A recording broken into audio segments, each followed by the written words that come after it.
Right, good morning all. So we continue with the conversation on monotheism, right? And we're looking at Surah 50 verse 29. The word or decree will not be changed with me, and never will I be unjust to servants, right? Servants of Allah, right? So the verse is basically referencing again the principle of monotheism, that you can't change the truth, right? If there's one God only, and that God is unseen, indivisible, right? Can't see, hear, smell, touch it, feel it, anything like that in the physical sense, right? That word of truth cannot be changed with me or anybody, right? So it cannot be changed. You can't. It have no. There is no battle between polytheism and monotheism, right? There is no battle between monotheism and polytheism. The truth remains the truth, right? The word cannot be changed. That word and that truth cannot be changed, right? So when people think that we are in a battle between these two belief systems, it is not so, right? Because there are actual souls who are here who know for a fact, right? And that's what we're trying to communicate with you, that hey, what you all are worshiping is frivolous, right? It is unnecessary. It is, and furthermore, it is untrue, right? Frivolous, unnecessary, unjust, and untrue, right? So when you worship and fight for these belief systems that you in, right?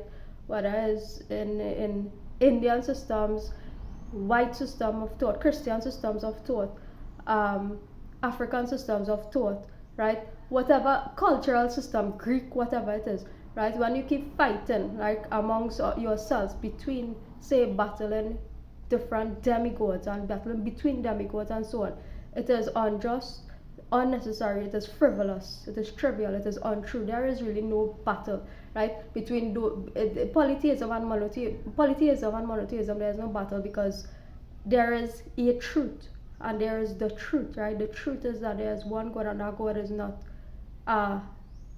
divisible, right? There are attributes of that God, there are aspects of that God that comprise that whole, right? But is when you divide it into parts and portions and make it into a idol, make an aspect into an idol, right? You pull out an aspect of God and make it into an idol and worship in that aspect, right? Something is fundamentally flawed with that, right? Because you're worshiping something that's really not God, right? Because you're just pulling out an attribute, carving it into a human form, right? Pulling out an attribute of God, carving it into a human form, and you're worshiping a creation, a human creation, an idol that has been handmade, handcrafted by a human being, right? Handcrafted by a human being, and you're worshiping that as God, right?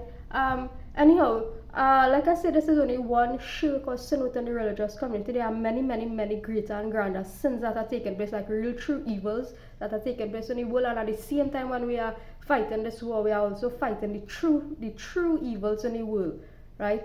If you all understand what I'm saying, which is what?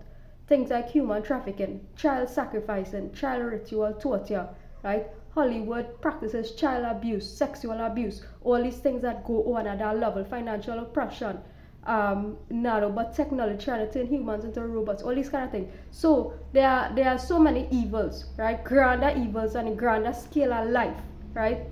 However, we are also trying to deal with the sins within the religious communities, right? Worshiping things and people that we don't want to be worshipped, right? Most of us here do not want to be worshipped, right? And that's why we keep coming and saying, hey, well, stop doing that, stop posting up these photos, stop doing this kind of worship, right? It's a hard thing for a lot of people in culture to accept, but if it is that, especially Christians, if you want to do away with polytheism and other cultures, and you need to do away with polytheism and shirk within your own way of life as well, right?